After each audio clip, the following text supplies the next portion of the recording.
And the best advice I can give you is, if I can do it, you can do it. No matter where you are, where you come from. Color doesn't matter, religion doesn't matter, where you grew up doesn't matter, circumstances don't matter. I'm telling you, if you'll make the promise of the future clear for yourself, the things you want, the places you want to go, the things you want to have, the person you want to become, the skills you want, the homes you want, the future you want, the friends you want, all of the values of life that you could possibly want. If you'll make that clear, make those lists, and be serious about it, I promise you it's an easy price to pay. Anybody can pay it.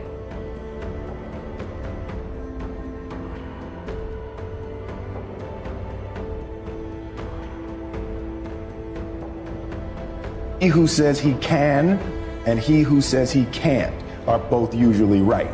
The first step before anybody else in the world believes it is you have to believe it. There's no reason to have a plan B because it distracts from plan A.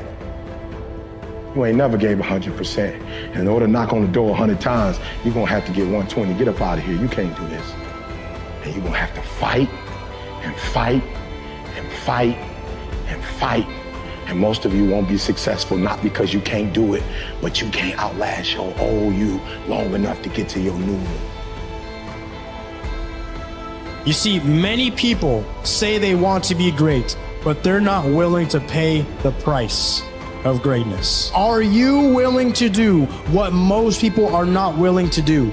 Are you willing to put in the work even on holidays? Are you willing to work to perfect your craft even on weekends? Are you willing to study and get better and grow even on the nights you're invited to those parties? Are you willing to pay the price of greatness? Are you willing to pay that entry fee, the cost at the door of what it takes to be great? You don't just stumble upon greatness. You pay the price day by day, moment by moment. The decisions that matter most in life, you have control over. Choosing love over hate, you have control over that. Choosing to get out of bed instead of hitting snooze, that's on you. Using pain to fuel you rather than break you, incredible opportunity. See, it's not about trying to control the outcome of the game. See, you can train and practice for hours, early mornings, late nights, blood, sweat, and tears, and the hard truth is sometimes it still won't work out. So it's about controlling who you become. Who do you become in those early mornings and those late nights? One can have no smaller or greater mastery than mastery over oneself. That's Da Vinci. Da Vinci did amazing things with his life. I wanted to do equally amazing things with mine. And if that's the game that we're playing, if I can construct my belief system, if I can choose at any moment to believe something that's more empowering than I was believing the moment before, and that will actually find its way into my actions, allow me to do things that I couldn't do the moment before. To me, the very fundamental purpose of life is to find out how many skills I can acquire that have utility, and then put that utility to the test in service of something greater than myself. Life, I've discovered, always sends you scenarios perfectly designed to teach you the lessons you most need to learn to get to your next grade of growth. Things never unfold for your failure. Everything always happens in your favor. And we are most alive when we are closest to our fears. Who do you become in those hours of practice? Or are you just looking at the scoreboard? Is that the only thing that matters to you? See, life is so much more than just what's on the scoreboard. Life is about what goes into putting points on the scoreboard. This is about the means, the process. What path do you walk to get to the end? It's about spending time with the man or woman deep down that you know is meant for more. Who do you see when you stare yourself back in the mirror? Now, who do other people see? Have you just been going through life putting on a front? But you gotta want it more than anything. You gotta desire that roar that's inside of you that says, get up and go after it. That is given to you by God so that you could find out just how much of a king or a queen or royalty that you are. But you can't have it until you desire to see what's on the other side of your cage.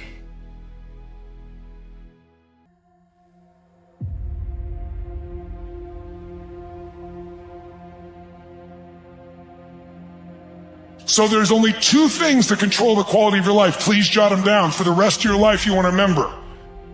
The quality of my life is controlled by two things: meaning and emotion. Meaning and emotion. The meaning you give to things controls the emotion that you feel. Develop a sense of urgency. Get the reputation as the person who does things fast. Develop a reputation for speed and dependability, and your future will just open up in front of you. We're working fast, that sense of urgency. Act now, do it now, do it now, do it now. Most people just sort of shuffle through life. You know, they get to it when they feel like it. But all the excellent people, all the high performers have a sense of urgency. Things never feel like they're changing in the moment. Day by day, minute by minute, it's easy to feel like you're making no progress. So you get frustrated and feel like you're not doing enough. But the reality is, everything is compounding. The day things feel different doesn't happen overnight.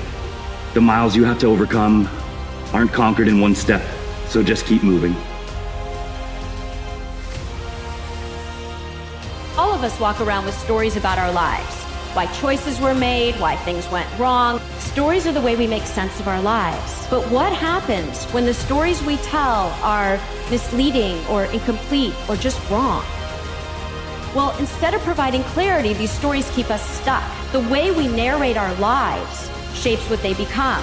We talk so much in our culture about getting to know ourselves. But part of getting to know yourself is to unknow yourself.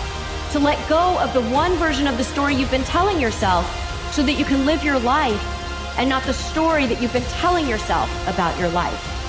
What would happen if you looked at your story and wrote it from another person's point of view? What would you see now from this wider perspective?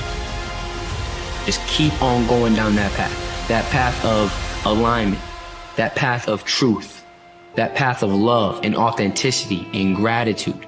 Keep going down that path, because that's the path where you will find yourself.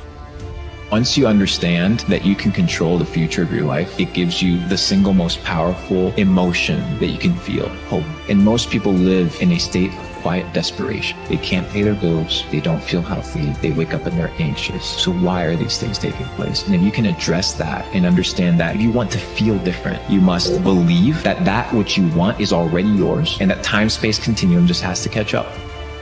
You think you have to become something to become someone. I'm telling you right now, you already were created as someone, a special someone at that. You know the statistics of you being you. But yet, we're sitting here thinking that we have to become something to be great. For a lot of us in here, our next level is not upward. It's going inward.